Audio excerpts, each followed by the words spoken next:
Queridos, nós continuamos na exposição do Evangelho de Lucas. Eu peço que você abra a sua Bíblia em Lucas. Você já estava ali em Mateus. Mais um na frente é Marcos, mais um na frente Lucas.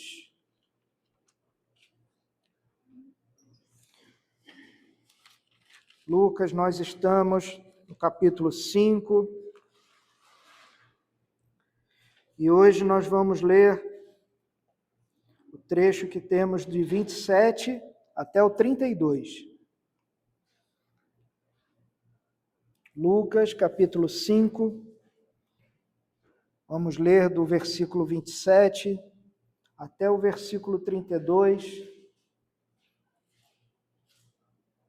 Todos encontraram? Amém. Então diz assim a palavra do nosso Deus. Depois disso, Jesus saiu e viu um publicano, chamado Levi, sentado na coletoria, e lhe disse: siga-me. Ele se levantou e, deixando tudo, o seguiu. Então Levi lhe ofereceu um grande banquete em sua casa, e era grande o número de publicanos e outras pessoas que estavam com eles à mesa. Os fariseus e seus escribas murmuravam contra os discípulos de Jesus, perguntando: por que vocês comem e bebem com os publicanos e pecadores? Jesus tomou a palavra e disse: os sãos não precisam de médico, e sim os doentes. Não vim chamar justos, e sim pecadores ao arrependimento.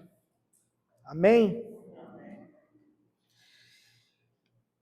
Titulamos essa exposição de hoje como Jesus chama Levi, e se você não se lembra, ou se por acaso não sabe, Levi é Mateus, o apóstolo Mateus, o autor do livro do Evangelho de Mateus. E nós já tínhamos visto, na última pregação que tivemos em Lucas, que havia começado uma situação de controvérsia, porque os escribas e os fariseus estavam acusando Jesus de blasfêmia. E esse detalhe, essas acusações agora, que começaram lá com aquela cura do homem que foi descido pelo teto daquela casa, essas acusações vão se desenvolver em duas outras acusações, essa que nós estamos vendo agora, que é o chamado de Levi, de Mateus, e a próxima, que nós vamos ver daqui na próxima quinzena, que vai do 33 até o 39, que é a questão do jejum, e é um dos pouquíssimos textos que nós temos sobre jejum no Novo Testamento.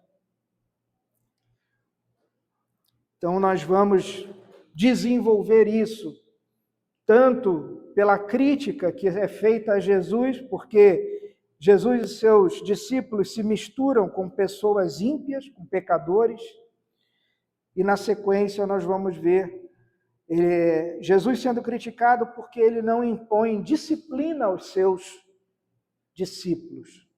Então a gente tem a impressão, e essa impressão ela vai num crescente, nós estamos no fim do capítulo 5, até o capítulo 20, 24, onde finalmente essa pressão, esse estresse todo vai se desenrolar com a prisão, a morte e a ressurreição do Senhor. E no capítulo 6 nós ainda vamos explorar mais ainda dessa controvérsia, porque logo no início do capítulo 6 vamos enfrentar de novo essas mesmas acusações, dessa vez com relação ao sábado. E Jesus, uma vez mais, vai mostrar que a abordagem que ele tem com relação à religião é uma abordagem muito diferente daquela dos fariseus e dos escribas. Então eu quero que você acompanhe comigo esse texto, e logo no versículo 27 nós vemos Jesus vê um publicano sentado no seu posto de trabalho e diz a ele: siga-me. Aqui a gente já entende logo de cara algo que, para nós, como uma igreja histórica, como uma igreja de confissão reformada, para nós é algo muito tranquilo e transparente, mas para alguns irmãos existe uma dificuldade nisso. Entender que quem nos chama é o Senhor. Nós não podemos buscar a Deus sem que Ele antes venha nos buscar. Conversávamos agora antes do culto, e exatamente sobre esse ponto, onde há vários relatos na Escritura, inclusive no Antigo Testamento, onde o texto nos diz que nós devemos buscar ao Senhor. Onde nós buscamos ao Senhor. E aí fica aquela dúvida. E aí falávamos sobre isso. Sim, depois que o nosso coração é transformado pelo Espírito Santo, nós não só podemos, como devemos buscar ao Senhor. É Jesus quem chama os homens. É Jesus quem toma a iniciativa. Jesus não está perdido. Perdidos estamos nós. Nós precisamos ser aceitos por Deus. Ou seja, não somos nós que aceitamos Jesus na nossa vida.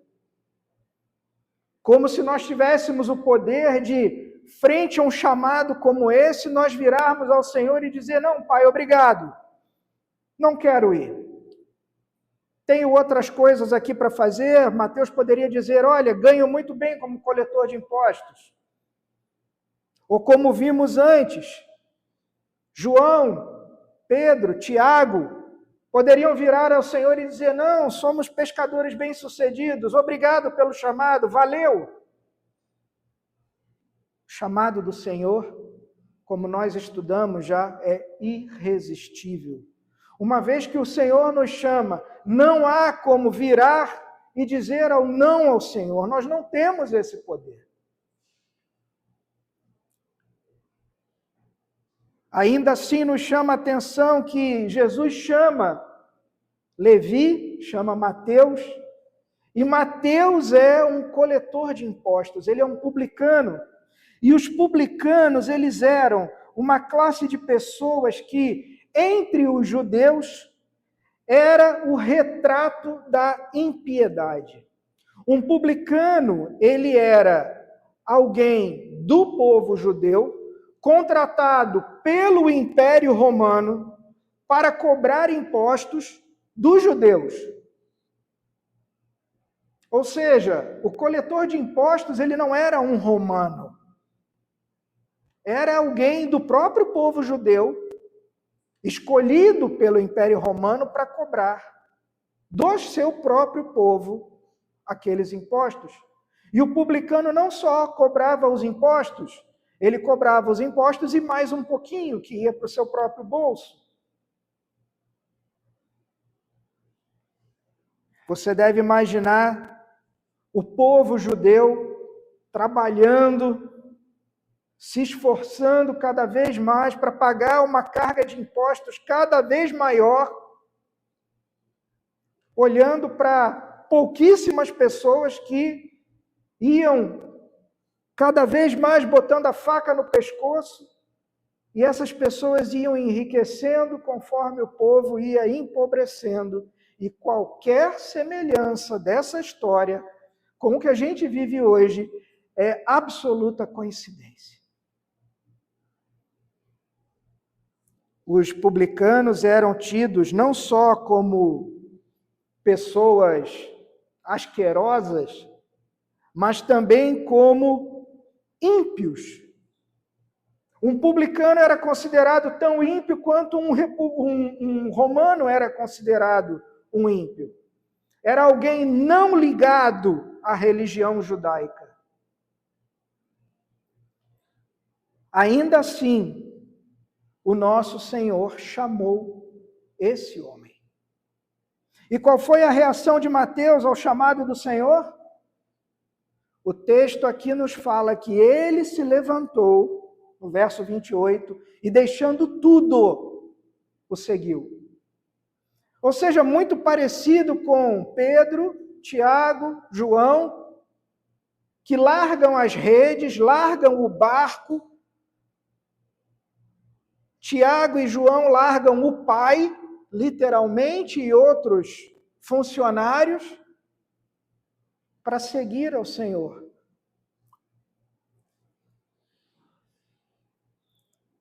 Nós já vimos que esse é o preço que deve ser pago com relação ao discipulado.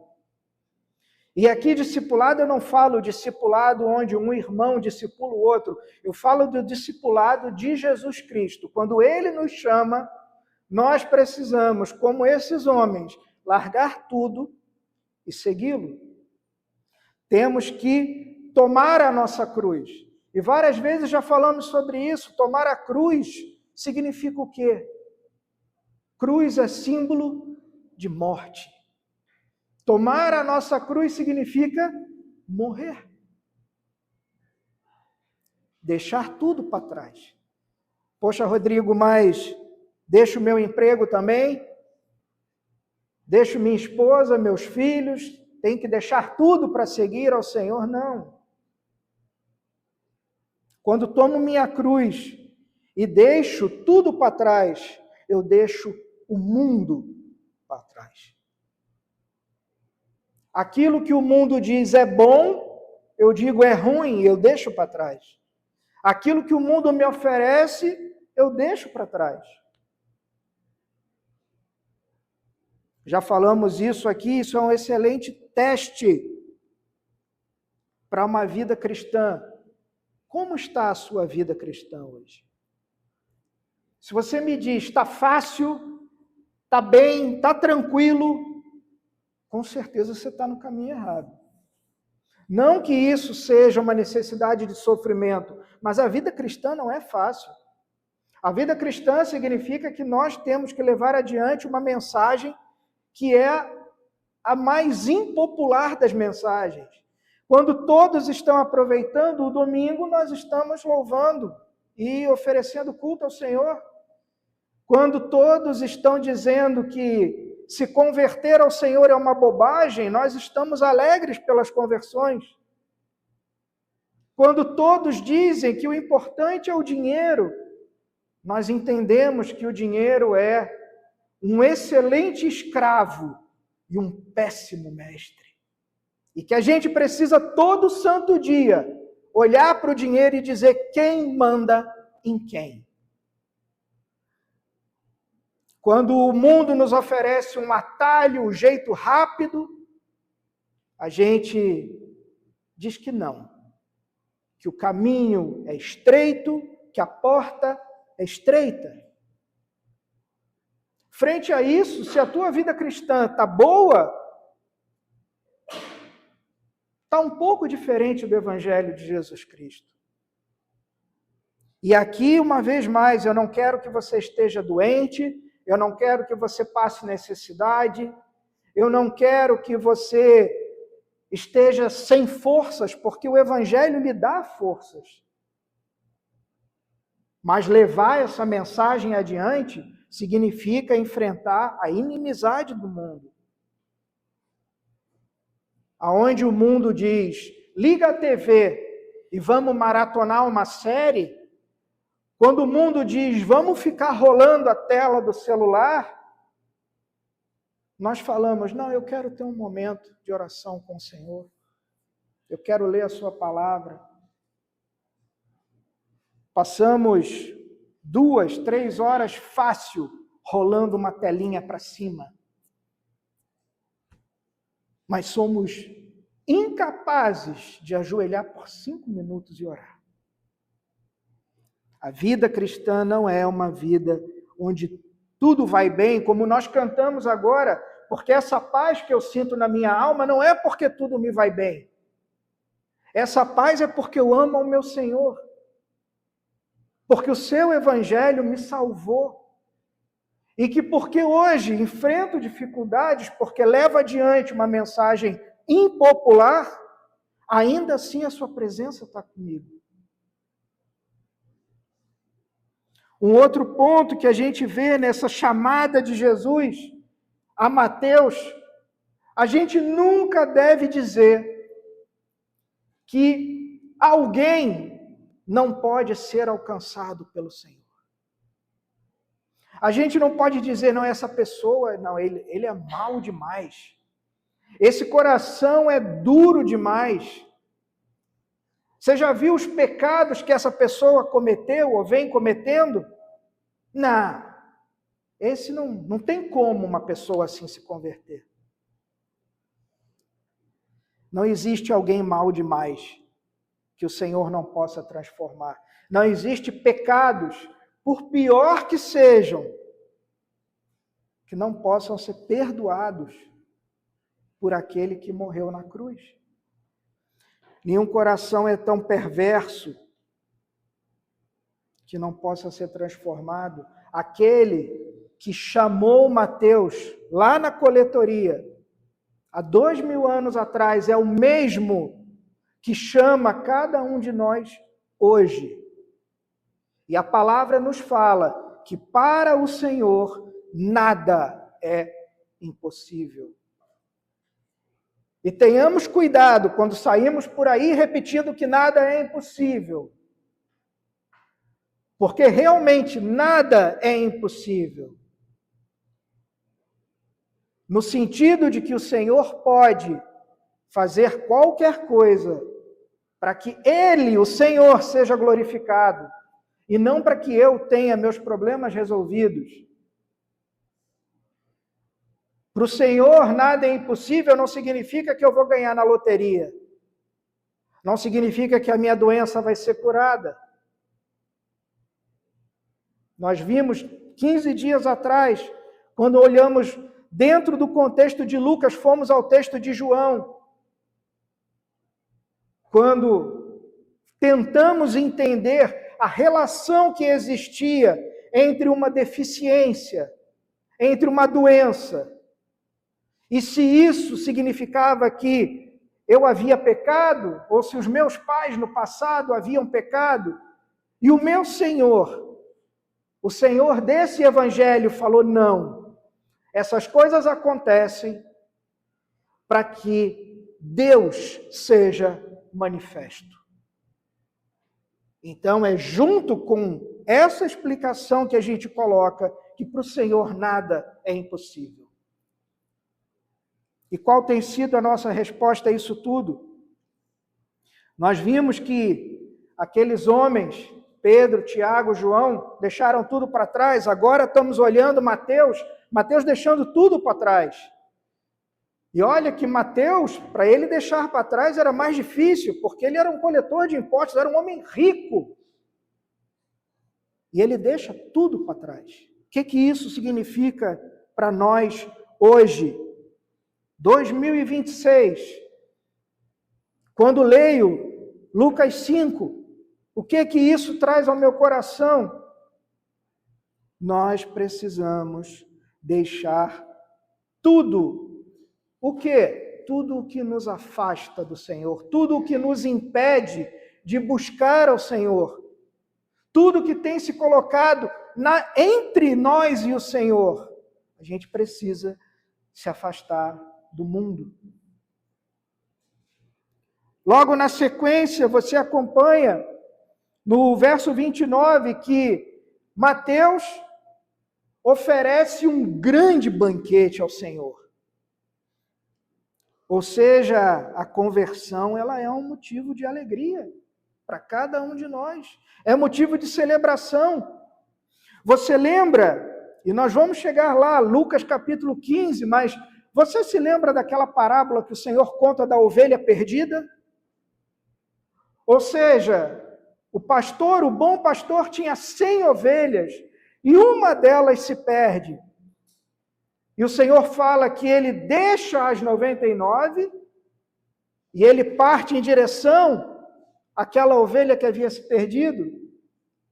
E quando ele encontra, o Senhor fala que há mais festa no céu quando um perdido é encontrado, quando uma conversão acontece, do que qualquer outra situação.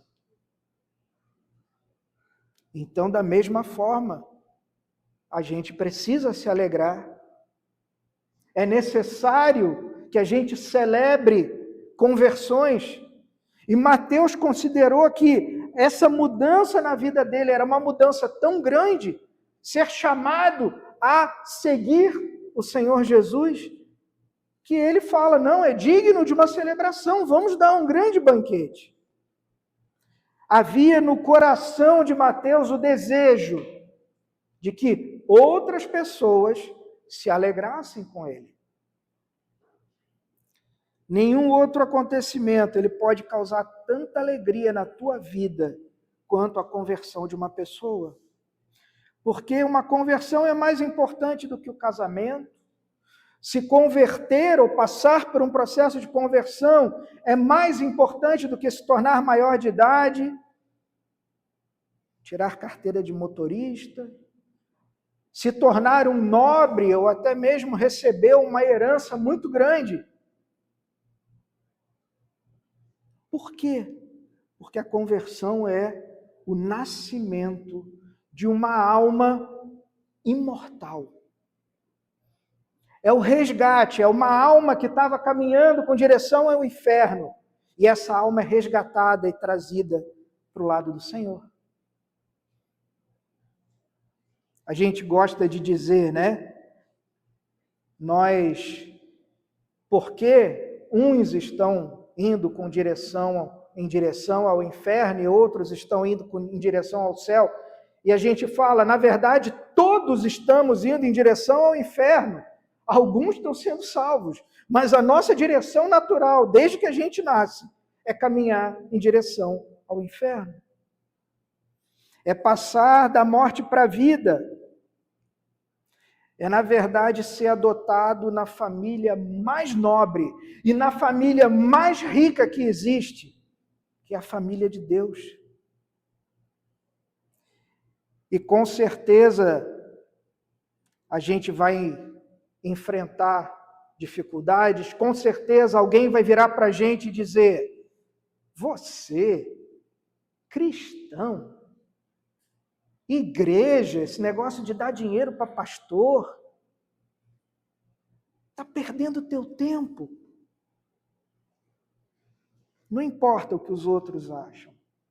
A opinião deles não é importante porque essas pessoas falam daquilo que elas não conhecem. E a gente precisa, nessa hora,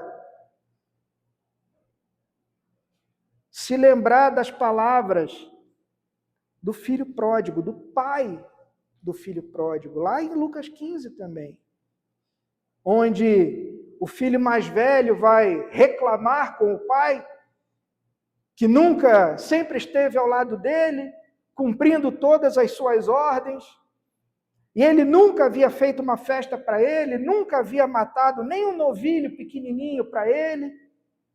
E o pai diz, mas era preciso festejar e alegrar-se, porque este seu irmão estava morto e reviveu, estava perdido e foi achado. Então, quando alguém passa por esse processo de conversão, quando alguém é chamado como Mateus foi chamado, a gente precisa dar uma festa, no sentido de nos alegrarmos, comemorarmos. E logo na sequência, olha que interessante, eu não sei se os seus olhos passam por esse pedaço do texto de maneira muito rápida, mas no próprio verso 29 diz que era grande o número de publicanos e de outras pessoas que estavam com eles à mesa. Olha que interessante, porque não só Mateus se alegra, não só Mateus fala, poxa, é preciso dar uma festa, mas Mateus sai convidando um monte de gente.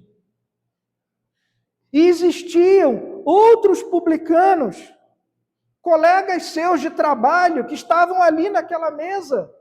E outras pessoas, outros amigos, talvez familiares. Aqueles que são chamados pelo Senhor, eles também querem que as outras pessoas encontrem também esse mesmo Senhor. Muitos desses homens que estavam ali eram seus velhos conhecidos. E Mateus conhecia as necessidades daquelas pessoas.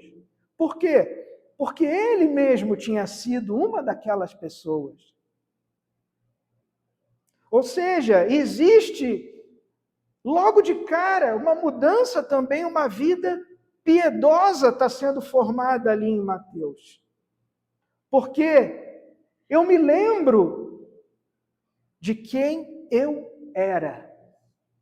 Eu me lembro o que eu fazia, eu me lembro no que eu pensava, com quem eu andava. Eu sei muito bem quais eram os meus prazeres, eu conheço quais eram os meus objetivos, eu sabia direitinho, eu sei, na verdade, o que movia a minha vida para frente. Então, quando eu sou chamado e eu me alegro, e eu quero dar uma festa, eu olho para trás e vejo que existem outras pessoas vivendo como eu estava vivendo. E se esse texto fala a verdade, então o meu coração é transformado no sentido de querer que essas pessoas tenham o mesmo encontro que eu tive. Poxa, Rodrigo, você acabou de falar no início que é o Senhor quem chama. O poder não está em nós não convertemos ninguém, é o Espírito Santo que nos convence. E ele nos convence de 3 coisas numa sequência lógica.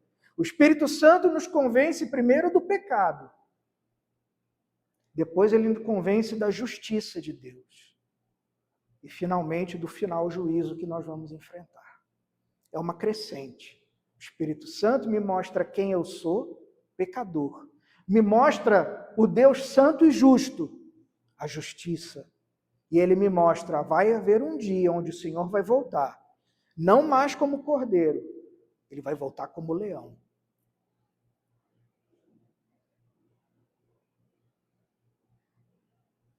Porque eu vivi daquela maneira. Eu sei o que as pessoas estão fazendo e o que elas precisam. E ainda que eu não tenha o poder de convencer, a palavra de Deus me fala que a conversão acontece através do quê? Do ouvir. Ouvir o quê? A palavra.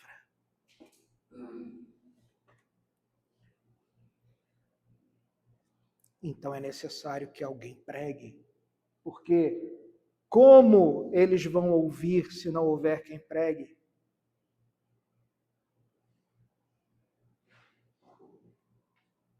Você vê como tudo se encaixa?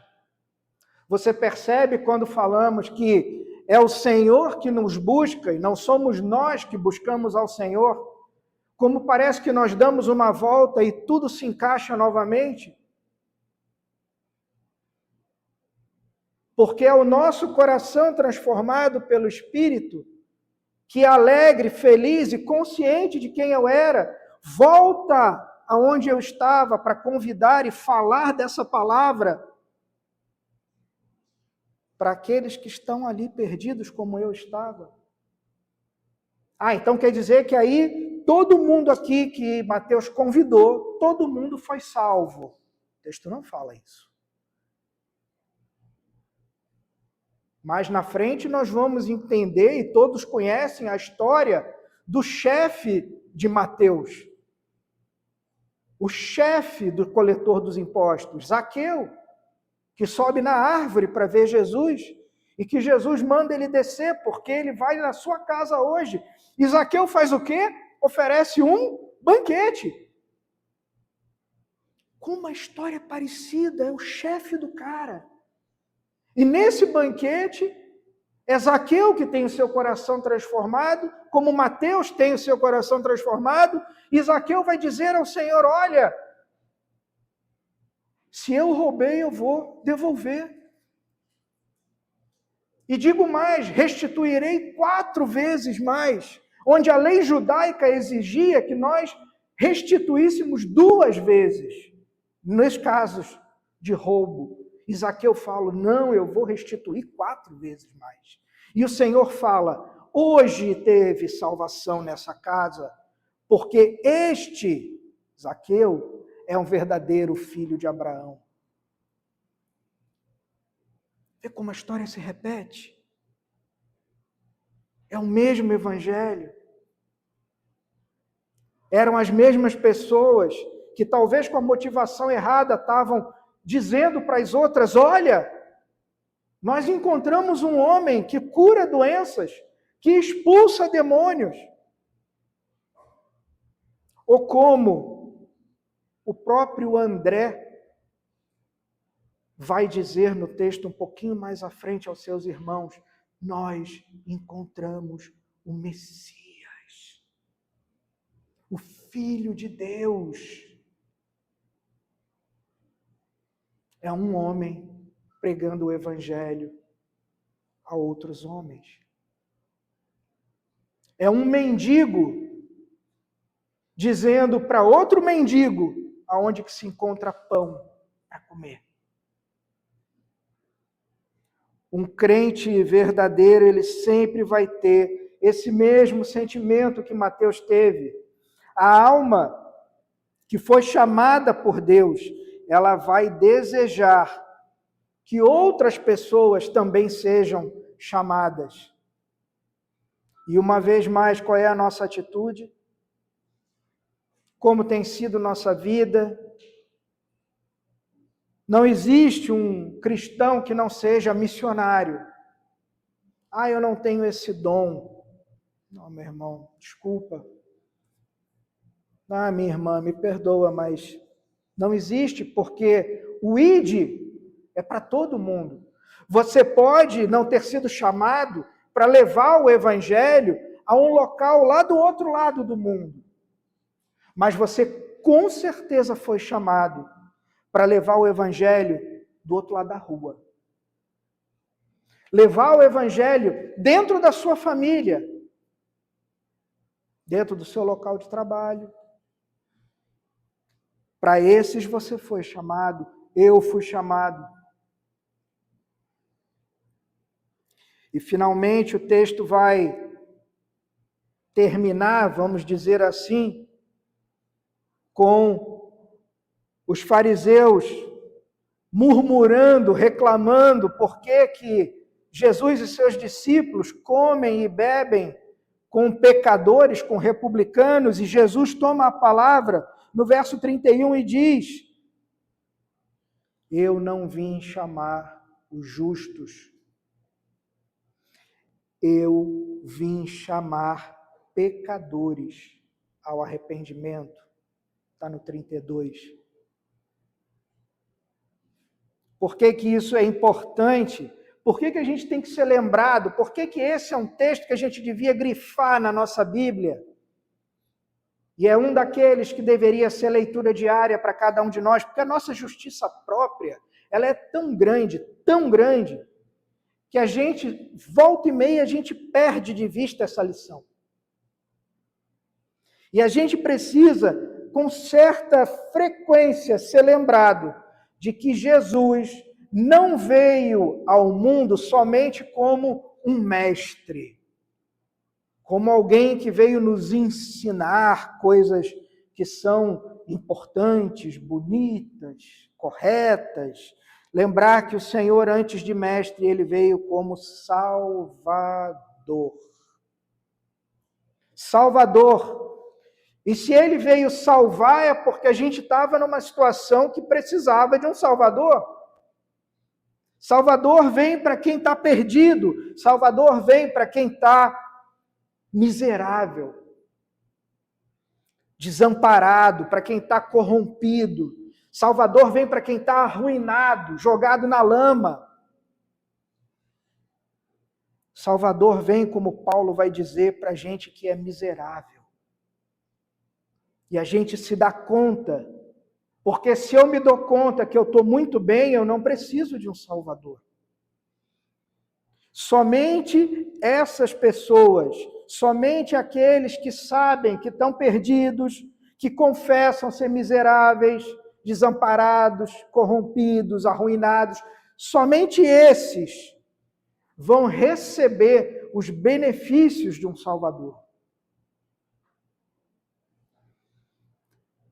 Nós reconhecemos a nossa pecaminosidade, nós reconhecemos o quão miserável nós somos, nós sentimos que nós somos indignos de qualquer coisa, de qualquer bênção. Nós entendemos que o que nós merecemos? Ira e condenação. É o que eu mereço por natureza. Se Deus resolvesse simplesmente pegar toda a sua criação e encaminhar toda ela ao inferno, ele estaria sendo justo, bom, porque é isso que a gente merece. Se a gente se considera justo, se eu sou um cara bom, se eu sou uma pessoa boa, porque, poxa, veja bem, eu nunca matei ninguém, eu nunca briguei com ninguém. Se eu sou alguém assim, eu convido você a vir quarta-feira no culto à noite, quando a gente está pregando a respeito das bem-aventuranças e do Sermão do Monte, para você entender que é Jesus quem vai dizer, olha, você olhou, então você já adulterou. Você sentiu raiva de alguém? Então você já matou. Então não vem com esse papo de que você é uma pessoa boa, que nunca matou ninguém, que nunca fez nada errado. Porque um dia, quando você tinha 6 anos, lá na escola, na tieteteca, você pegou a borracha do amigo e botou no teu estojo. E quem rouba é ladrão. Ou seja, a inclinação natural do teu coração, desde que você é desse tamanhozinho, é fazer o que é errado. Então não vem com esse papo de que eu sou uma pessoa boa. Você não é uma pessoa boa. Eu não sou uma pessoa boa. Nós fomos transformados pelo sangue do Cordeiro. Nós agora não estamos mais numa posição de inimigos de Deus. Agora o Senhor olha para nós como filhos, como somos co-herdeiros, somos irmãos mais novos do Senhor Jesus. Mas ainda não chegou o dia da glorificação. Nós ainda temos dentro do nosso coração aquele Adão, aquela Eva, que insiste em incomodar a gente. Não é à toa que o desenho animado, com toda a sua sabedoria, coloca um anjinho num ombro e o outro diabinho do outro ombro. E se a gente já viu o desenho animado alguma vez na vida, a gente se lembra dessa cena. Um dizendo para a gente, faça isso, e o outro dizendo, faça aquilo. Ou o diabinho simplesmente dizendo, não faça nada. Você não precisa fazer alguma coisa para ir para o inferno. Basta você não fazer nada. Basta ficar em cima do muro, porque o muro já é do diabo. Ah, não preciso nem para um lado, nem para o outro. Eu quero uma postura mais centralizada, eu quero uma coisa mais equilibrada. O inimigo está felicíssimo, você já está do lado dele. Somos justos, o Senhor não tem nada a dizer para cada um de nós. Agora, se somos pecadores, se a gente considera o nosso pecado, somos conscientes da nossa miserabilidade, então o Senhor nos chama, mas Ele nos chama ao arrependimento. A gente não pode permitir que, uma vez chamados, uma vez escutando essa voz dizendo, aqui no verso 27, siga-me. Eu não posso ficar sem fazer nada. Esse chamado, ele não vai ser em vão. E eu termino, meus irmãos, dizendo, nós entendemos esse chamado. Nós entendemos que esse é um chamado, não é um chamado para você vir para a igreja no domingo.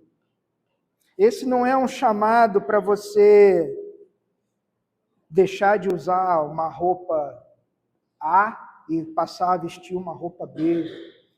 Isso não é um chamado para você deixar de falar palavrão e passar a ter uma vida sem falar palavrão. Isso é um chamado para te tirar da morte. Esse é um chamado que é muito mais profundo do que às vezes a gente acha que é. Não é um chamado do tipo, poxa, agora eu vou ter que seguir um monte de regras. Não. É porque o meu coração foi transformado que naturalmente eu vou querer seguir regras diferentes. A gente tem se alegrado com a conversão de outros irmãos. A gente tem olhado para o lado e a gente tem tido esse desejo de levar o Evangelho. Ou a gente está confortável? Não, o Senhor me chamou, eu sei que agora eu estou aqui do lado do Senhor, então eu vou fazer o seguinte, eu vou ficar aqui bem quietinho. Eu vou me esconder bem aqui num cantinho para ver se ninguém olha para mim, ninguém me chama. Eu era assim na escola, né? Vamos chamar alguém para ler. Eu falava, não, me erra, não me chama. E parece que justamente nessas horas é que alguém pega e fala, você aqui, é justo eu. A gente tem levado essa mensagem adiante. A gente entende por que o Senhor veio. A gente entende que o Senhor não é um cara legal, porque a gente não crucifica cara legal. A gente entendeu a vinda do Senhor. Eu sei que Ele é mestre, eu sei que Ele é Deus, que Ele é Salvador, que Ele é Redentor. Se a gente tem encontrado dificuldade, que a gente peça em oração ao Senhor, para que Ele nos encha com a sua força, para que Ele realmente nos dê a disposição de levar a palavra dEle adiante, que Ele realmente nos dê força, graça, para entender o chamado dEle, para que nós possamos olhar para o mundo e falar, não, eu não preciso mais de nada disso. Vamos orar? Senhor Deus, nós te agradecemos, Pai, pela tua santa palavra. Te agradecemos, Senhor, porque teu evangelho nos constrange, Pai.